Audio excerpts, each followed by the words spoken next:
Hey, Forge fans, it's Forge Audio Network. I'm Anthony Urciuoli, your host, and this is the Focus on Forge.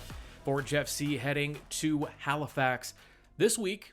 We'll take on the Wanderers Friday at 6 o'clock Eastern Time. Forge coming off a 1-1 draw against Atletico Ottawa at Tim Hortons Field in Hamilton. And it was a week that saw Forge play twice. They won their Canadian Championship preliminary match against Outremont 2-0 and ended up finishing the week with a draw. Now a big opportunity for Forge as they take on the Wanderers, a club that's 3 points up on Forge and a club that is in a playoff spot right now. So Forge really want those 3 points. It's essentially a 6-point swing.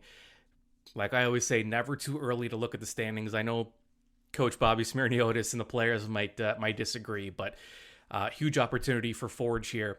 And in that match against Atletico Ottawa, Noah Jensen scored. And the goal was a beautiful goal. Great to see Noah, a young player, get on the score sheet. But Noah Jensen's doing a lot of good things leading up to that goal. And head coach and technical director of Forge FC, Bobby Smyrniotis, has been talking about the fact that Jensen it's great he scored, but even if he didn't score, he's been really good and his development has been on track for Forge. Yeah, 100%. And Noah's a perfect example of that player who in the past years has been in here training, being used to the environment, and now he's doing it full time. I think one, it's you learn, and two, it's you learn to challenge yourself. So you're going to learn from Becker and Janssen, but you're also going to challenge yourself knowing that they're your competitors to get on the pitch. And when your time comes, you need to be ready, and that's the one thing I think he's done excellent throughout this whole phase of the season, even preseason. His head is down, he's working hard, he's understanding the concepts, and he knows, it's always a challenge to get into the lineup, but when he gets in there, he's proving that he's doing the right things, and I think that only bodes well for him going forward. Yeah, I mentioned Becker, and I mentioned Urciuoli Janssen. Hojab Rapport is another midfielder with Forge that Noah Jensen could learn a lot from. But there's a lot of Becker in Jensen. Just the leadership. Noah Jensen was a captain when he played in Oakland for his college soccer. He was captain. He got his captaincy after just 2 seasons. He won a bunch of academic awards. He's a guy known for his leadership, for his hard work. And there's a lot of Kyle Becker in Jensen. And also, Jensen has some offensive ability. He scored 17 goals in college. So the offense is there, just like Becker, when it needs to be. Timely goals, as we saw against Atletico Ottawa. That goal that Jensen scored was right after the half while Forge was down at home. And I talked to Noah this week. Among other things, we talked about his game, getting on the score sheet, and some similarities to Kyle Becker. Yeah, they're amazing guys to look up to and have in the locker room and to play alongside every single day, because even if it's little things every day that I'm picking up on, it adds to my game and I continue to improve all the time. Do you see similarities in yourself and maybe a guy like Becker and what he brings? Yeah, we definitely possess some of the same traits, but I still think that his maturity in the game is something that I can learn from, and he is definitely someone that I could aspire to achieve what he has achieved in the game. Yeah, Noah Jensen has played himself onto this roster, and he's been given opportunity. He will continue to get these opportunities. The tactical demand, you heard it from Coach Bobby earlier. It's a little different when you're coming from the college program, and Noah Jensen played for Coach Bobby at Sigma, so he's familiar with his coach, but the difference was the tactical demand just wasn't there, and Bobby admits that from him as a coach, there is a huge demand on those tactics. So if you're a player who's used to just doing his thing and playing off of instinct and just making kind of split-second decisions, when you add those tactics and that demand in there, it could create a little bit of hesitation, and that extra split second is the difference, especially when you get to the pro level and there's just not as much room out there and players close on you quick. All right, joining us now on the Forge Audio Network, Charlie O'Connor-Clark from CanPL.ca. Charlie, welcome. It's good to be here. Thanks for having me. Yeah, there's been a lot of focus around Noah Jensen this week. And obviously it seems kind of cheap just to, he scored. So, it was a beautiful goal because Coach Bobby kind of emphasized that, yeah, the goal was nice, but there's a lot to like about Jensen's game. And he's certainly gotten a lot of people's attention.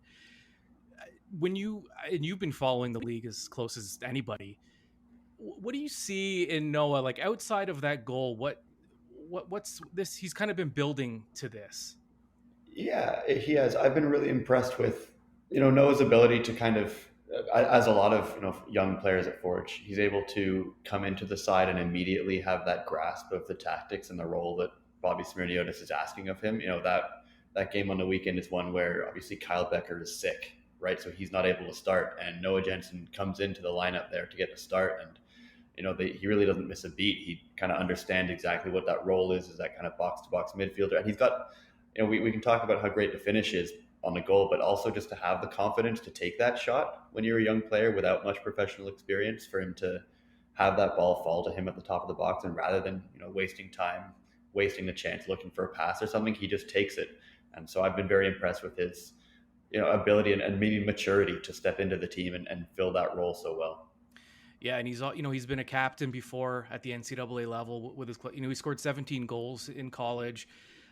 He's been given, all academic accolades from the NCAA. So, he's smart. He's a hard worker. He's got those leadership qualities.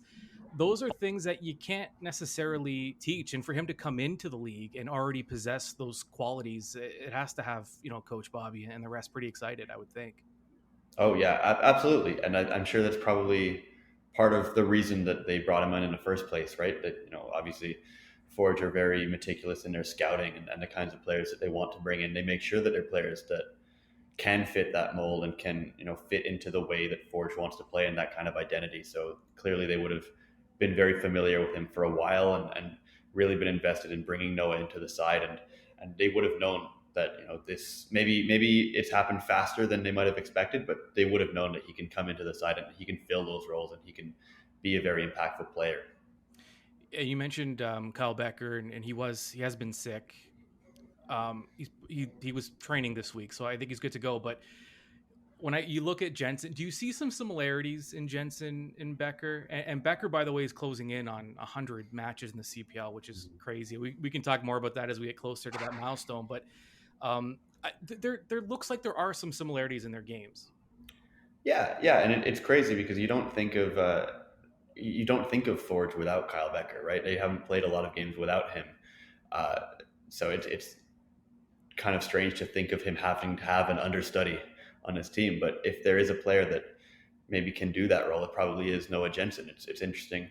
He's maybe a little bit more of a box-to-box guy than Kyle is. Kyle really likes to create and get into the attack, but Noah Jensen has that kind of well-rounded skill set, that ability to read the play and to know where his teammates are on the pitch that Kyle Becker has. And he has the work rate too off the ball as well, which is just as important to what Bobby wants to do. Forge don't spend a lot of time without the ball, but that's partly because of the midfield and how hard they work to get it back when they don't have it. So I think there's definitely a lot of reason behind that in Noah Jensen becoming the kind of player who can fill that similar sort of role, because it's obviously been so important to the way Forge play, having Kyle Becker there. So when he's not there, they need somebody to fill that.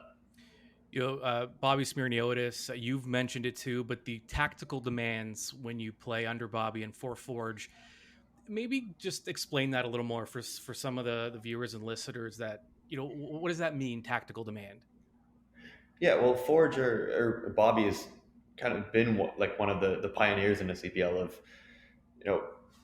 for lack of a better word, forging a path in the tactics of this league. And just the way that they're able to maybe be very complex in the way that they play. Forge love to play with the ball and create opportunities with it. And they're able to kind of come at you in different ways, whether they're playing with a back three, as they did on the weekend, or whether they're playing with a four and a more regular front three. I think part of the thing that they look for most when they recruit a player is an ability to fill multiple roles and play multiple positions, right? You sign, for example, Abu Sissoko. People who watch the CPL would know him as a central midfielder like he was in Halifax, but he comes in and his first few games with Forge are at right back. You've got obviously Alex Janssen, who is again a central midfielder. He's playing center back a lot, especially with Daniel Crutzen injured. So just part of the identity of Forge is players that are just smart footballers and can understand what they need to do in different roles, and they're good enough on the ball to really, really get the job done wherever, because Forge just loves to play with the ball and to own the ball and dominate the ball. And so you need players that can really, make a great pass and they're comfortable with it really at any position on the field. Yeah, and not many clubs could play without any natural center backs and still be effective. All things considered, they've done a pretty good job at keeping the ball out of their own net. Is that part of the possession game they play and the fact that the other club just doesn't get a lot of time with the ball?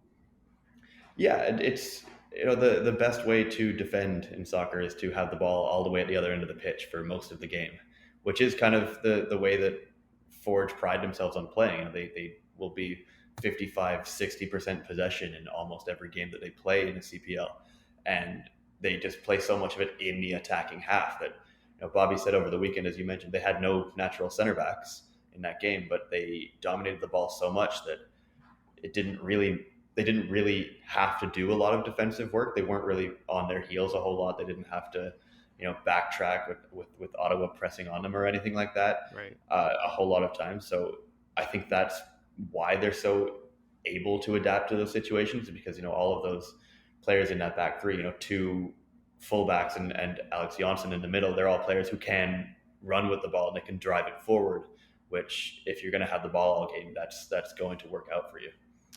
Yeah, and as we kind of go into this weekend match, Ford with an opportunity to get 3 points on Halifax, and it's so early, and I happen to think it's never too early to look at the standings, just because if you can get points now, it's good to even bank them if you can. But Forge has been playing from behind a little bit.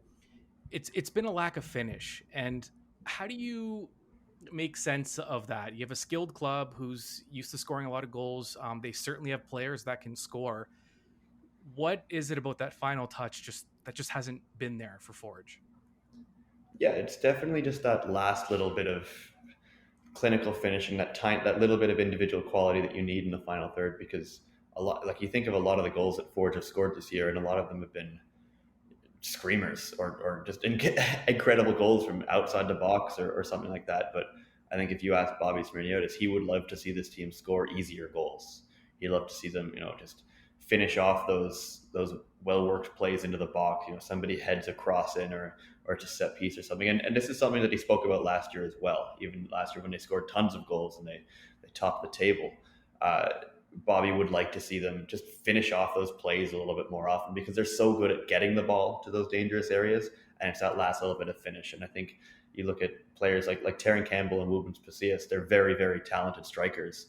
And I think maybe at the moment they're maybe overthinking at times or being a little too hesitant at times with the ball, because both players are very good finishers naturally. So I think it's going to come for them. And I think they just need to get that one easy one out of the way, and then maybe the floodgates will open, because they're talented players, but there's definitely something not quite clicking yet for Forge in the final third. Right. Charlie O'Connor-Clark from CanPL.ca. Give us maybe an idea of what, for those that are checking out the Forge audio network, there is plenty of digital content for you within the CPL, and you and Christian Jack have been kind of on the front foot of that. Maybe just what can fans get from CanPL.ca from the digital side?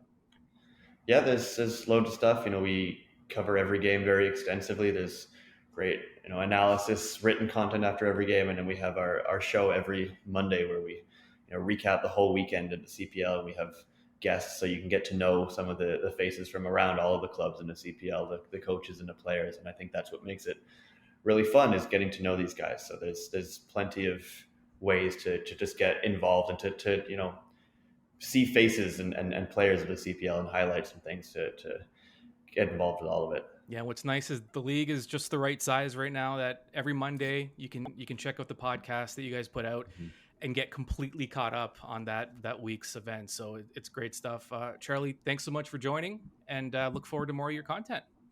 No problem. Thank you so much.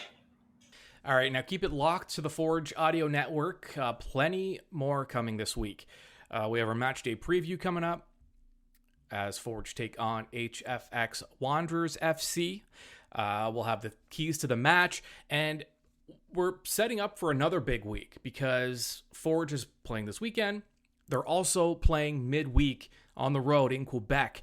They're taking on CF Montreal of Major League Soccer in the quarterfinals of the Canadian Championship. So we have plenty to talk about. Keep it locked on the Forge Audio Network.